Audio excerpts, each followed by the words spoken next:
I would highly recommend that depending on your sun, your stretch and your runs, 10 to 15 minutes is a pretty typical open time that I'm comfortable with. That being said, that's where we bring this guy into conversation.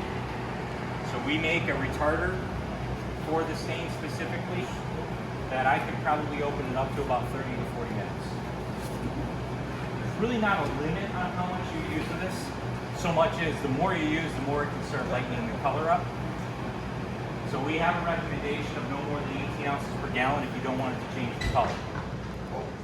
Once you get past that, evidently someone didn't want to hear all the noise. I'll yell. So one thing about Stain Glide is it's only for the stain. Even though I call it retarder, never ever use it to finish. There's a component in here that will cause tissue, but it works awesome for the stain. It's designed for the stain. It's a great learning tool. It's a great opportunity to use it so that you can get to know the product, get a feel for its speed, get a feel for how unique it is, how to work with it, how to applicate it, how to deal with all the time frame scenarios that you might adjust a little bit, like working with oil-based finishes and water-based finishes. You have a little different approach when you use those two products and the same with the stains. Questions?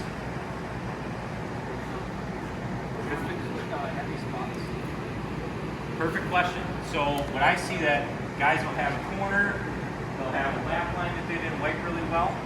If you forget it, you don't catch it the same day, you come back the next day, take a maroon pad. Very gently hit that heavy spot, but don't overwork it, don't put any pressure on it, don't scrub it till you think it's even. Just gently hit it, vacuum it, coat it. So what's happening is you're basically getting pigment on top of pigment, leaving a dark spot. But this stain doesn't have such a strong binder as like a bonus stain, which has urethane in it. So it takes very little aggressiveness to loosen that pigment up to make that lap line correction happen. Some guys will even take a damp rag and very gently work the lap line.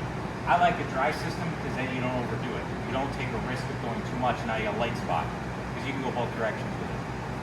So I also get asked about grain radius protection because that comes into play here. Some of you guys use maroon pads in between your stain and your first coat. Knock it down. I did too. Don't do that with this stain. Take a red pad. A red pad is aggressive enough to knock down the grain rays, but it's not so aggressive that it's going to take your color away. Because this stain is a heavy pigment load, we're probably twice as much pigment as what you're used to. Now you're going to have a scenario where you abrade it and it's going to change the color.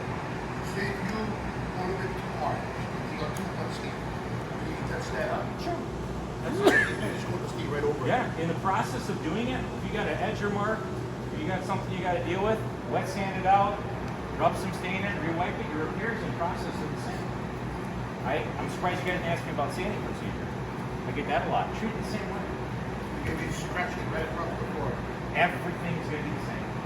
It's pigment on wood.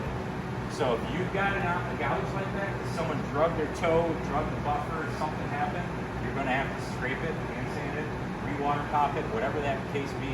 But if it was water pop, this thing is actually easier because you don't have to wait so long.